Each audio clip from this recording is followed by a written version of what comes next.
social work faculty at UWSP, and I'm the field coordinator for the internship program as well.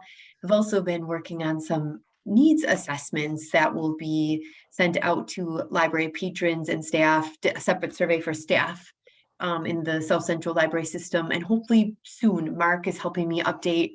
I submitted an IRB proposal because I'm affiliated with university. I have to submit an IRB proposal to our research board, and with a sample of a patron needs assessment. Many of you provided me really great feedback on that, and I needed to update some numbers for that. So I had just put the patrons in the 65 libraries that are in the South Central Library System, and they needed a little bit more information. So Mark's helping me with those numbers. He's getting me some data today. And so I'll resubmit that. And it was a very positive feedback on the needs assessments. And so it should be a very quick kind of turnaround. Once I can confirm those numbers, then I'll be able to start working with you all on how those surveys will be distributed to the library patrons. So for those of you that might, just to jog your memory, the library patron survey is essentially asking library patrons about their utilization of the library, how any things that they feel they could use at the library in terms of programming, unmet kind of psychosocial needs. The idea is that once we gather this data, that our social work program, so Madison and Point in particular, will be able to kind of tailor practicum needs. So there's some talk of filling some of those unmet psychosocial needs through social work interns. And so the hope is that once we start gathering this data, we'll be able to make an informed decision of ways that our programs can partner. Some of the things that we've talked about is doing staff training and programming around things like boundaries and safety and de-escalation and resource connection. And then having maybe some potential interns in the libraries that could help with some just based on what the survey shows, but some things like maybe some office hours to help connect folks that might need help with some of their basic needs or other resources, maybe some programming for at-risk youth. We've just, kind of spitballed some things without our data yet around helping with programming for youth at risk, or for example, refugees or folks experiencing homelessness, etc. So I'm really excited. I think once we can launch that survey, it'll be really cool to gather that data. One thing that's kind of up in the air that I'm looking forward to learning more about is the best way for distribution. So, we'll be able to email, it's a Qualtrics survey, so we'll be able to email that out to those that email addresses are on file, but we've also talked about potentially having those as for folks that, maybe wouldn't, that like a pop-up on the computer, as well as having access to paper surveys. I have a very small budget at UWSP, like a $500 budget that I can use on this project, that I would potentially be able to maybe get maybe a survey translated in Spanish. I know there's other languages, but with what it costs to translate a page, one page of a survey, I might only be able to do one or two other languages. So I'd be interested in hearing from you all what languages would be helpful, and just some ideas on distribution as well. Before I kind of open that up to questions, I will say a couple more things. I will also be serving staff and kind of assessing what you all need too, so that our social work programs could I've completed a survey, and Sean and Mark have looked that over for me as well. What might be helpful? What would you be looking for in a partnership potentially with the university? And actually this is a time right now, today and tomorrow, I actually have internship meetings. So I'm meeting with my next batch of applicants, and I'm hoping that, and I'll be I showcase sort of internship sites that are requesting students or we have new partnerships with. So the South Central Library System is going to be kind of a showcase site today that I'll be talking about in tomorrow. And so my hope is that we can make some good matches soon too, and kind of tailor some practicums to things you need. So I feel like I just sort of threw a lot at you all though. So does anyone have any questions or thoughts on anything I just said. Thanks.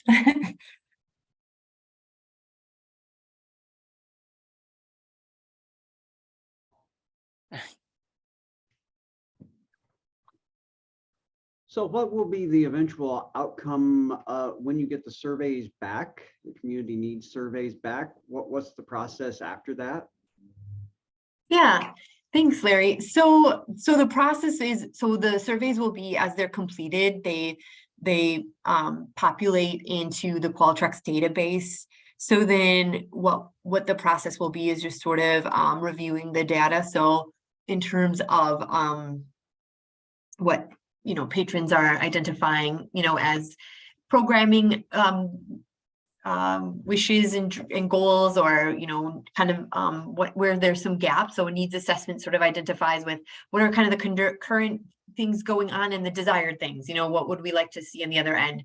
And so really then looking at sort of where are some of the themes that emerge from the needs assessment, and then working with you all, kind of my hope would be I'd be able to come back and report out on the data that was collected. And that way we can start doing some tangible problem solving, or some tangible, make some goals, and how Madison and Point can, maybe help with some of those unmet needs that you might all need help with, or want, and not even necessarily need help with per se, as enhance, potentially what you're all doing.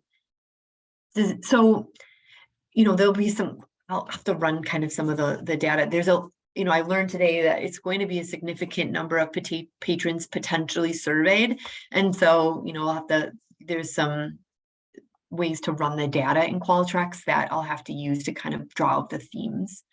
And then from there, I'd like to, obviously I think it'd be nice to have meeting again, some sort of a focus group with you all that say, this is what the data is showing, what do you think, how could we play a role in assisting? Does that make sense, Larry, or answer your question? Yes, it does. Thank you. Thanks.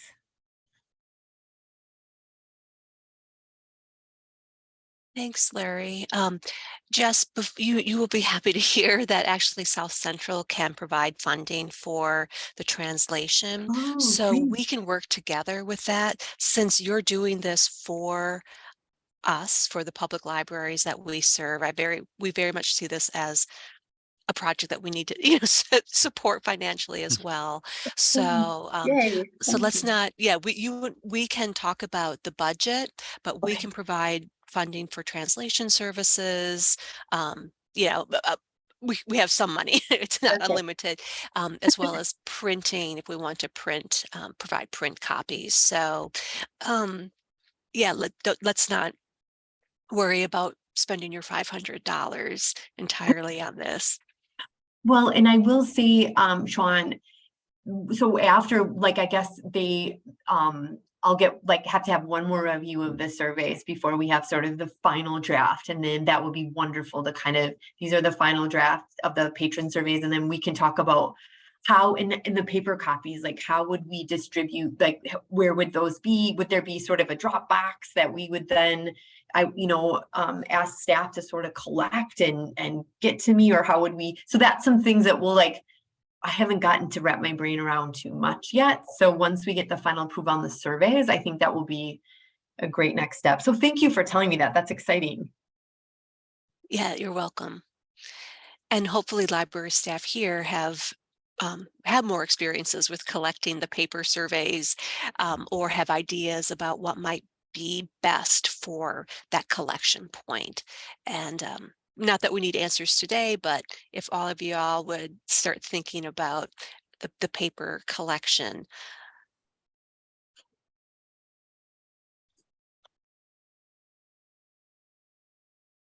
Any other thoughts on that? I'm excited to hear that you're meeting with students tomorrow. Yeah.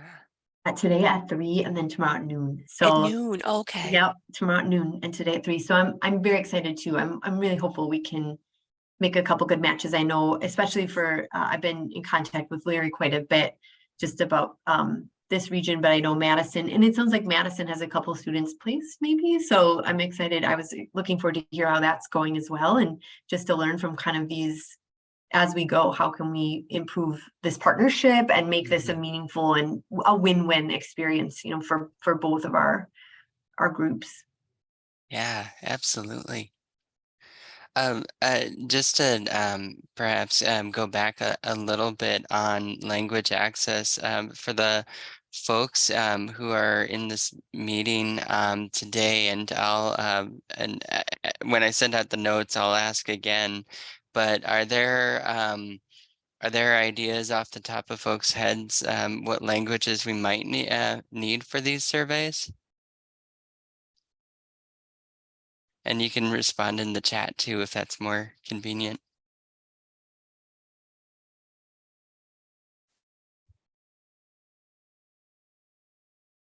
Yeah. Okay. Well, I'll ask in the the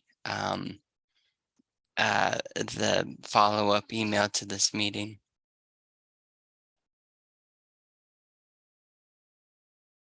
Mark, I'm wondering if right now would be a good time if you would like to give a small, oh, Kara has Hmong comes up, but not sure if it's that widespread. I was thinking Hmong might be a language.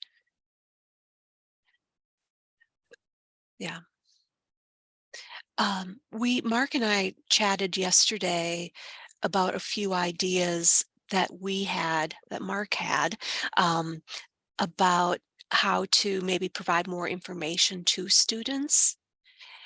Mark, do you want to talk a little bit about some of those, the proposals or the ideas that we were spitballing yesterday and get people's reactions to that? To the Right. Well, I'm sorry. I didn't mean to put you on the spot. It was your idea, so I don't want to take credit for it. Sure. So this actually, this idea had come up in an inclusive services check-in meeting about providing the students with some kind of stories or just examples of how social service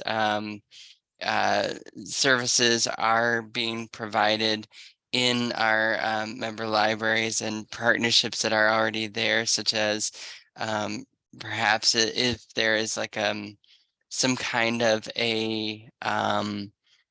uh, some kind of a I don't want to call it a testimonial, but just an idea of all the great things in terms of social service that libraries are providing. Like in Madison Central, there's Porch Light, and is there like or no? Sean is nodding his head. Uh, no. Um, We don't have porch light presence at the library. oh. As far as social services, we have food share, Badger Care, some job assistance. Okay. Well, if there are examples of how interactions and just kind of just like snapshot vignettes that we can share with the students, that was brought up as an idea, and or quotes or things of that nature to actually almost kind of like not advertise, but in a way promote how libraries are involved, and then um, since folks might not necessarily be all as familiar with all of that libraries are doing in nowadays in 2022, I think it might be an idea to have sort of a one-page document about libraries and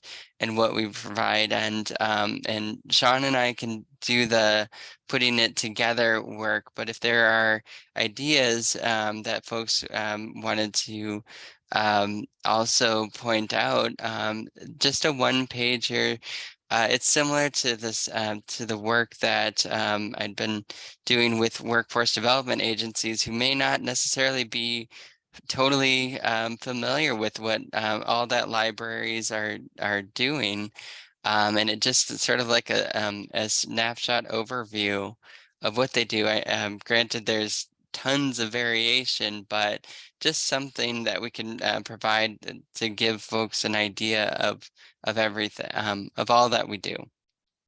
So those were just a couple of ideas. Go ahead, Can I Jess. ask Sean a clarifying question? So Sean, when you say that there is Medicaid and food share and some job services, are those community agencies that are coming into the Madison Library to do like office hours, if you will? Yeah, drop in sessions. Yeah. Okay. And then I just mentioned in the chat that Porchlight, we did have Porchlight representative that I think was in part city funded, that left. They lost that funding when the Beacon opened, and I think in 2017.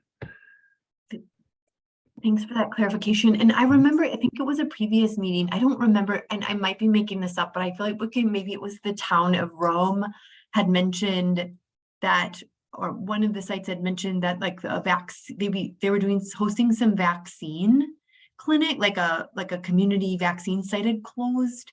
And I was curious, I know if some of those things are, if that was happening, some sort of rural, or especially in our rural communities, some of the rural health initiatives were some thoughts that I've heard of. I know I'm involved in refugee resettlement here in Portage County, and I know we've been having quite a bit of meetings at the library with DVR for someone I'm working with, as well as some literacy council stuff too. So I was just curious if I was misremembering that about like the vaccine or any types of those kind of clinics. I think would be really cool for students to hear about as well. Yep, we're actually still doing that. We're working with the health department, and we have test kits here. And if we have some of our homebound patrons who can't get to the clinic or have some issues, we can actually have them call, and one of the people from the health department will set something up so that they can either go to their home to get tested or figure out some way to help them out if they can't come to the library. And we've been getting, I think, home kits dropped off here every couple of weeks, and we go through them quite quickly. I think we only have 3 left, and they just brought us some last week. So we usually hand out about 15, 20 kits a week here. So, Wow, thanks. yeah. Yep. Okay, thanks, Renee. Thank Yep. you. That's amazing. Yeah, I think both of those would be great examples of just of things we could share with the students.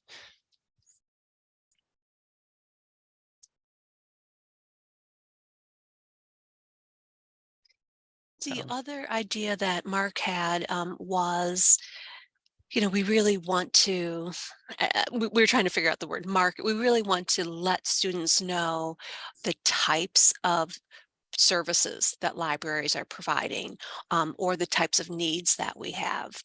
And so this won't be in time for you tomorrow, just today and tomorrow, but we thought perhaps a brief presentation that we could give to your students, or something that we could record, 15-minute guest lecture or guest talk is also something that we could do for your students, or for students of your colleagues as well, if that would be helpful. I got really excited about that when Mark mentioned that. Mark and I could definitely create it and we could present it, but we would want to present it with others too, if others are really excited about presenting. So not to put extra work on our colleagues here, but to know that Mark really brought up this idea of, what do the students need? What can we do to support students in their decisions in making these internship choices? So that's kind of on the horizon too, that we didn't put it on we do, I guess, have it on the agenda, but it's just a new idea that Mark had and that we're hoping to follow up with you all on. So Jess, would that be at all useful? Yeah, I just added to the Oh, chat. I think that would be wonderful. One, I think for students to kind of, when I bring up the concept of kind of library social work or the whole person librarianship, a lot of people are like, what is that? So I do think that would be really, really exciting. And I also think we have a social work committee meeting tomorrow, and there's 5 of us in our department that teach a range of classes where it would be really neat to just sort of talk about kind of the role that libraries are playing right now. The example that Sean gave, the example that Renee's giving in urban and rural communities in terms of becoming that community center that also has been providing social service needs because they're filling in the gaps. And I think that would be great. And I also think our students, the one thing about social work is it is so broad. And I think it's so fun for our students to hear about the wide range of opportunities in the helping professions, because I think sometimes people have very narrow views of social work as child protective services, or it's not, it's so broad. So I love that idea. And I think that'd be really cool for Audrey's students at Madison as well. As this type of role is expanding and the types of community needs are growing, I think that would be really great. So something that I love, the idea of something that even Audrey and I sort of trying to set up some kind of a joint session with students, like a Zoom meeting could be really a lot of bang for the buck. And I think it would be neat to hear from you and Mark and Sean, and also, any of the, like a librarian or two that would want to share sort of some of the ways that they see social work students and programs kind of being able to assist with the good work you're all doing. Great. Thank you. And once again, credit to Mark for coming up with that idea. Okay, so we're not going to do it tomorrow, but it's something to add to our to-do list. Wonderful. Okay. Yeah.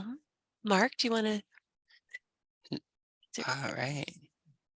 Just taking a look at our notes here. Sure. And if there's anything folks would like me to add to the notes, please let me know, and I can, or y'all have editing privileges, so feel free to add also. So with that, I think we can go on to our check-in if folks are would like.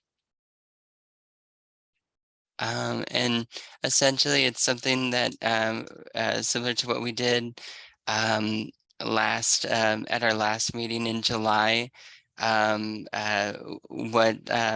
Basically what's happening in your libraries as it pertains to the social work or social service needs identified, or anything you wanted to share while we're all here. We're all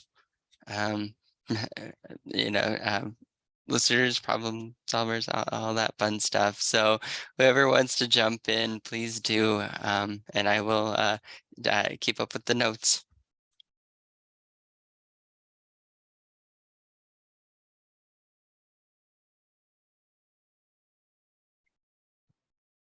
When Hi. Renee, go ahead. Oh, Yes, thank you, Kara. sorry, is that Nope. okay? Nope, it's all you. Okay, hi, Kara from Oregon here. And every year we update a community resource guide that the library put together. So this year, as we were updating it, there had been a lot of turnover with organizations in our area. So making some new connections with organizations we've worked with.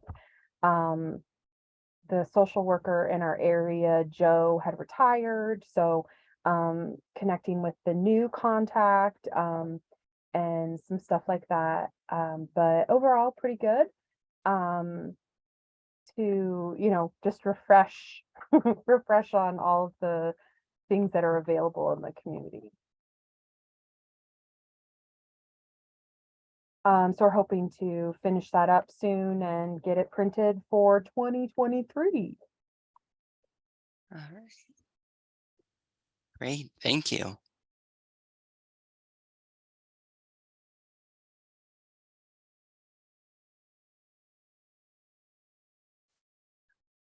When Renee described the vaccination clinic and the work that she's doing in Rome, I don't think we have anybody from Sauk County.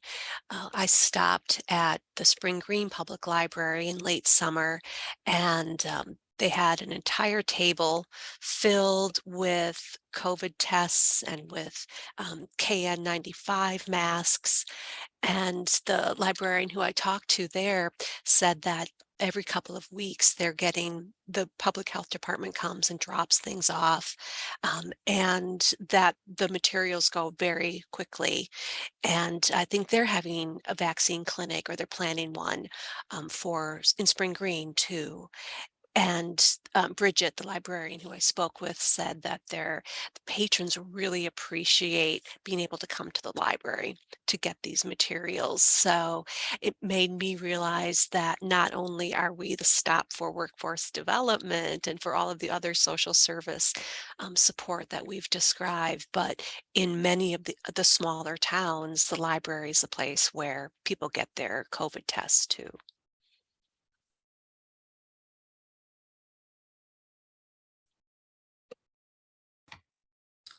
This is Renee from Rome, and I just wanted to add to that. I think it's interesting when our patrons come in. We're supplying COVID tests, but in a way it makes us feel good because they said we come here because we feel safe here. We feel comfortable here. We know who you are. We don't, they come and get their tests. There's no looks. They just feel comfortable coming here, picking those up and talking to us. And if they have questions, they know we'll help them. We're not here to judge. We're just here to help, and they know that. And so it's nice to hear that they want to come here because they feel safe here. They feel comfortable here. And that makes us feel good too, knowing that we're providing a service to them, but yet we're making those connections, and that's important to us here. We like that. It's why we're here.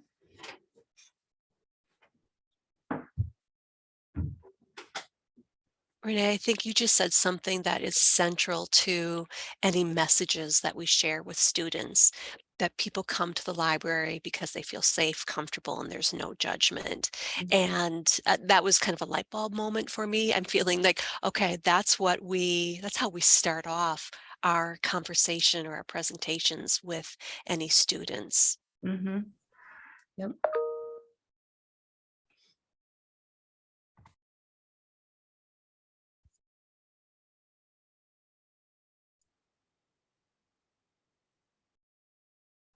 Has anything come up in libraries in the last couple of months, since we have Jess here? Not maybe something that you had to deal with, but are there any questions or any service questions or any issues that have come up that we should think about moving forward when working with interns, or just any social service needs that have come up in general? We had one recently, and I've already talked to Jess about this. We had our local social service agency coming and just setting up a table and talking to patrons. We kind of had two sides to our building. On the south side is our main parking lot. So people who drive, they get out, they go in. And the first week she set up on that side of the table, of the building, had a lot of good conversations, talked to about 25 people, a lot of veterans that were unaware of the services that were available. The next week she set up on the north side of the building, which is our Main Street side, which is where a lot of our homeless folks hang out. And it was going well. She had a lot of conversations. The safety issue about being at the library that was brought up earlier came up numerous times. And then I got an email from her boss the next day that said she had been approached by a couple of those individuals and sexually harassed, and for her own physical and mental safety, she would not be back. So and the reason I contacted Jess is, I wanted her aware, and she already knows that. She works all the time with this. But this is the real world contact, and the students have to know that this is not a clinical setting where there may be guards and there's rigorous controls. This is dealing in the mucky mess, so they need to know that. Yeah, and thanks, Larry. I'll just comment on that if that's okay. I do think a couple things that are unfortunate about that situation was so our students, we do a lot of safety kind of conversations, but I do think, problem solving that. So like if the situation was starting to feel uncomfortable or unsafe for a student, that upfront conversation is what would you do? Like if you're out front alone, right, and interacting with the public in a place that there isn't other folks around, is problem solving. First of all, saying that if things start to feel unsafe, we have a spot for you inside you could move to, or, someone, or in those initial contexts, can someone else be with that student? But ultimately saying this isn't going well out here, and rather than just sort of leaving and then you receiving an email to say this provider is not coming back, say like, can we problem solve this so we have this is a safe situation, a place where there's eyes and ears and more staff around.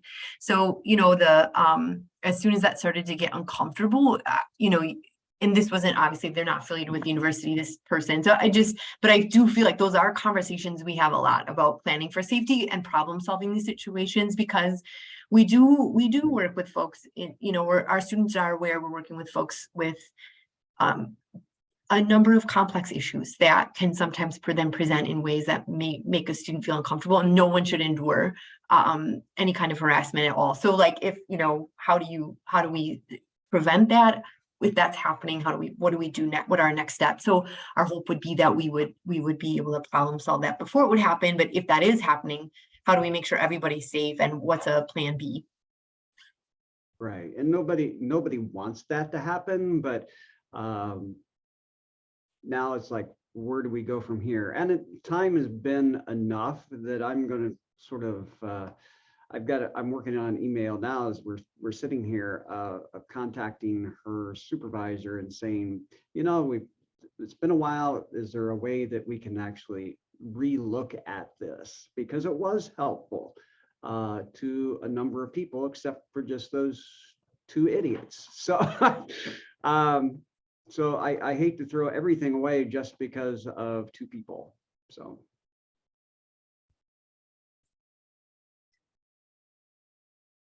Well, and I think this is an issue that library staff are addressing too, or library staff are experiencing. We have for years. I think, just looking at my experiences and experiences of so many of our colleagues, that not only would a presentation about safety be great for the interns, but also for library staff too. Like what does it mean to feel safe, and what does it mean to set boundaries? We've talked about this, but I think this is one of those issues that is only getting more intense. I'm seeing that the League for Municipalities at the end of this week, they're having a conference in La Crosse, and the whole conference is about how to deal with incivility, how to cope with people who are angry, who are coming to, county agencies, just furious, and how to deal with people who are coming at you personally with bigger issues. So knowing that, people across the board, it's all of us who are working with the public, are feeling nervous and feeling unsafe, that what can we do and how can we talk about this with one another, with library staff, is something that Mark and I have been talking about too, in terms of staff feeling safe, because a lot of staff don't feel safe, and we've all seen the turnover of people leaving public librarianship because of those concerns and those fears. So we might be talking to you about that too, Jess. Yeah. Yeah, that's great.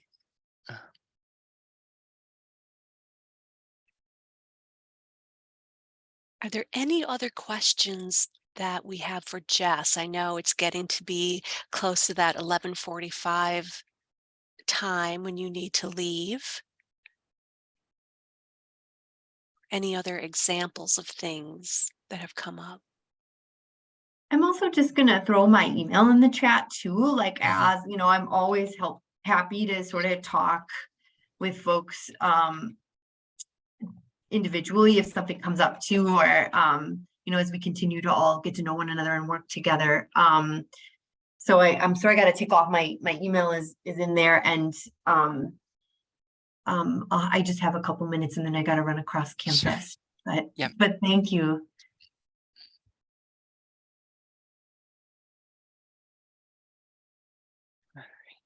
Great. Thank you, Jess. Yeah, thanks everybody. And I Jess. hope to be in touch with some potential matches here soon. And I'm very excited to be launching the surveys here soon. So thanks for your patience on that. You know, going through kind of the IRB process, we're getting really close. So very excited. I think that's going to be very helpful too. But thanks for your time and for all the good work you do. And I look forward to connecting again soon. Thanks everybody. Bye-bye. Thank Thank you. you.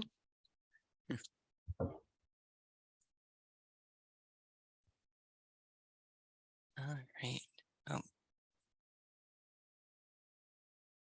Um, so with our check-in, is there anything folks would like to add about what's going on in their libraries or even larger communities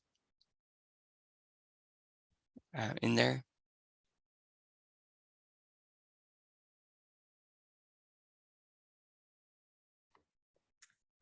Here at Rome, we have had therapy dogs in the past. Most of the time, kids are usually the ones, but we now have an actual emotional support dog that will start here within the next month. Because we are a older populated area, many seniors. Unfortunately, recently we've had some patrons lose their spouse. And you know, they're coming in every day. They don't feel comfortable talking to strangers. So we're hoping that the emotional support dog may be something that we can offer that will provide some comfort. Part of the reason we're excited about this is, you know, we're not quite sure what to say when people come in, when they're crying, when they need a hug, we're there, but it's also hard, you know, at the end of the day, when the staff leave, they're feeling those same emotions as well, and they're having a hard time trying to process them too. So we're hoping the emotional support dog is something that will help some of the people here in our area. We don't know if any other libraries here have done that. We'd like any advice or any suggestions if anybody has any. So.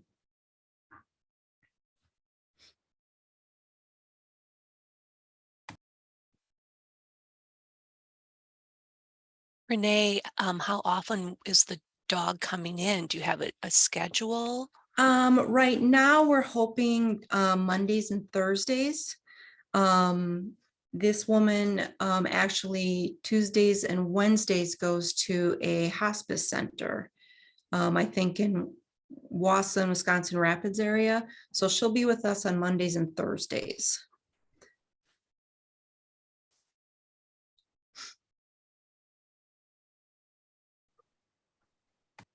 And I think what I was hearing you say is that not only is it the emotional support dog available for community members, but for staff too. Yes, yes. Mhm. Well, we're looking forward to hearing more about that.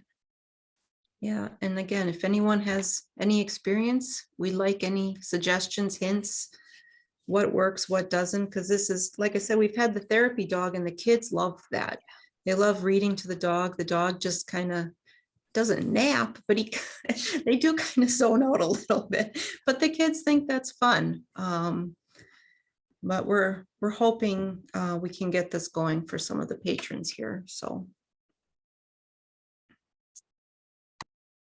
Right. I'm so familiar with read to a dog type programs for kids, but this is a step away. It's a different experience, and it sounds wonderful. I can see where this could be a time when an intern comes in. when when therapy dog is there, that just having the intern who likes dogs Mhm. hanging around and being present, particularly if when patrons are coming in emotional, Yep. it's And needing we, that type of support. exactly. And we also thought many times, especially if you have a new person coming into the library, the person, our patron may not feel too comfortable, but with a dog, people tend, kind of the guards come down a little bit. So we thought, you know, if we have that dog, they might feel more comfortable opening up. They may feel a little more relaxed or feel, I don't want to say less pressure, but when there's someone new, people are on their guard a little bit. So Mhm. hopefully the dog will help out a little bit. It's funny, we're having kind of a problem that's sort of an invert of that, which is too many people bringing non-service animals into the library, and we don't, and we can only ask basic question. One basic question I think at this point is that a service animal? And if they say yes, we have to leave them alone. But you can tell in a lot of instances when the dog is, jumps up and licks people, or which can be really problematic. Mhm. And but there's not too much that we can do. And I don't know the way forward in order to sort of like minimize this and ensuring that, yeah, we are only having service animals that are, well, trained not to interact with people. Mhm. And so, Yeah, we have a lot of our part-time or vacationers who bring in their tiny dogs in their purses. And we know right away that more than likely that is not a emotional dog. And they'll tell us, oh no, she just can't be by themselves. They can't be in the car. They get upset. And it's like, well, okay, but perhaps next time could you leave your pet at home, because we're not allowing animals in the building. But we have so many. I'll come back to the other side of our library and there's someone sitting by the fireplace with their dog in their lap or at their feet. And it's, I don't know. Honestly, a lot of times if the dog isn't bothering anyone, we just kind of let it go because they bring them regardless if we say yes or or no. So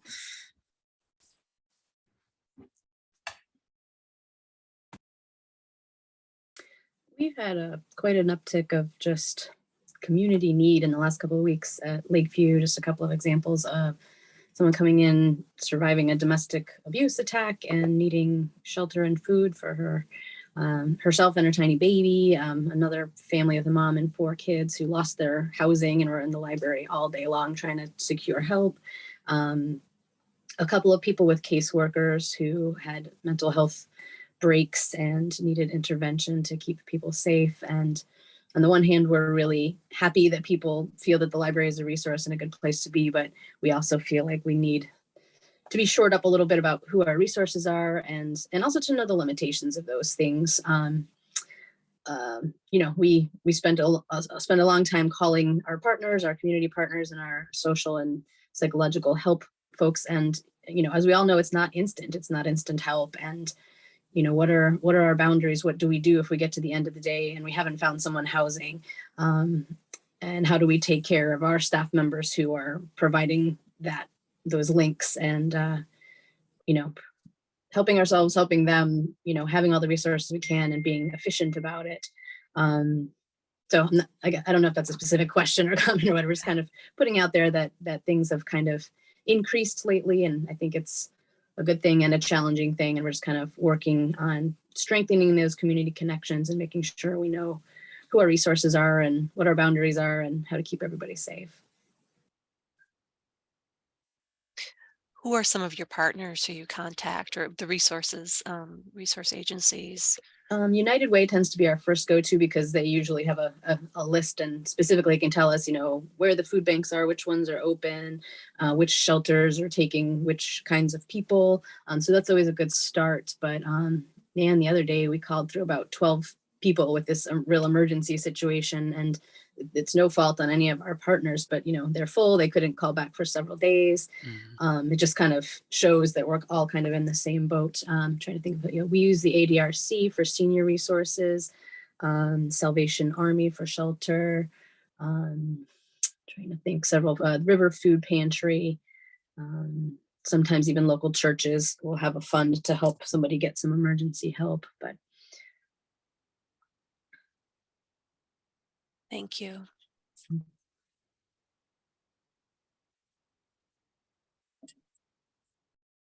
Going to mention something, and it's going to save me an email to Mark, which suggested that we reach out to specific people, human resource managers, for providing job assistance at Central Library, which I just met with Melissa Bose with the Wisconsin court system, and I think she's interested in providing some of that service on a biweekly, two times a month basis. So to start with, so that's been extremely helpful. So thank you. Oh, that's awesome. I'm glad to hear the connection was made. Yeah. And if that doesn't kind of work out, there's a kind of a line on some other folks that would also be interested. I think we're trying to create a sort of a pool of interested people who can provide that service, with Melissa kind of sort of managing that list of people, so that if somebody calls in sick, we can always provide that, and either do that on a weekly basis or expand to other locations if possible. So wonderful. Very cool. Are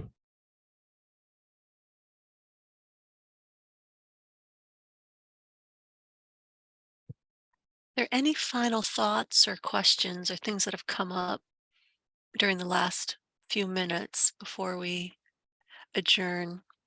This might be a little bit off topic, but has anyone else taken advantage of a new program? I think Marshfield Clinic is pushing it out about Narcan boxes at different locations. I know Marshfield Library does it. It's basically just a dispenser box that hangs on the wall. People can grab Narcan from it. It's not, staff don't have to intervene or anything. It's not meant for someone to grab when somebody's having just an OD, but they can take it with them so they can have it for themselves later, or in case other things happen. Basically, it's a grab and go type of thing. Anybody using those yet? I heard that Chicago Public Library has been doing this too. Okay. We're talking about it. I've got a video I can watch here, and so I'll see what it's all about. Yeah, we provide our security monitors with Narcan, or our staff, to, in case something happens. I've had to administer it before, and what we do is we have a deal with the city, with the paramedics or with the fire department, that provides us with the Narcan and kind of switches it out when before the old stuff expires. Okay, thanks. Yeah.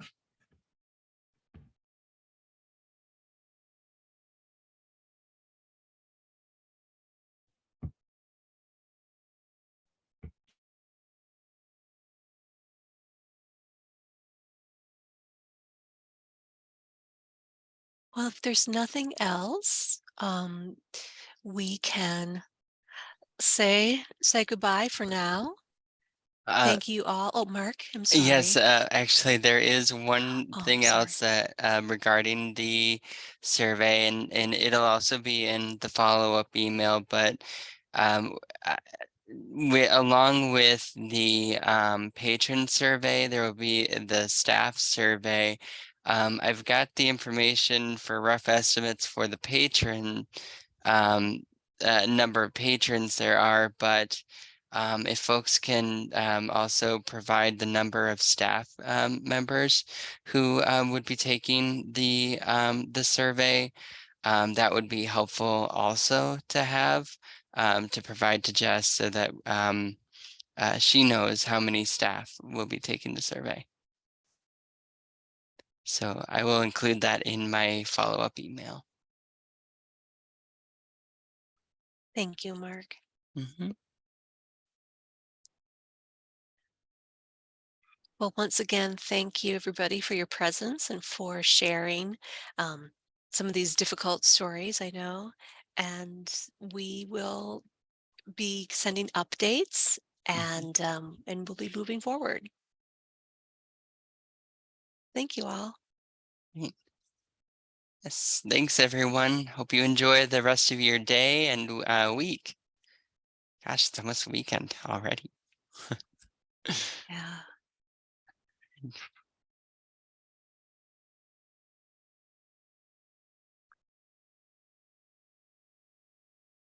All right.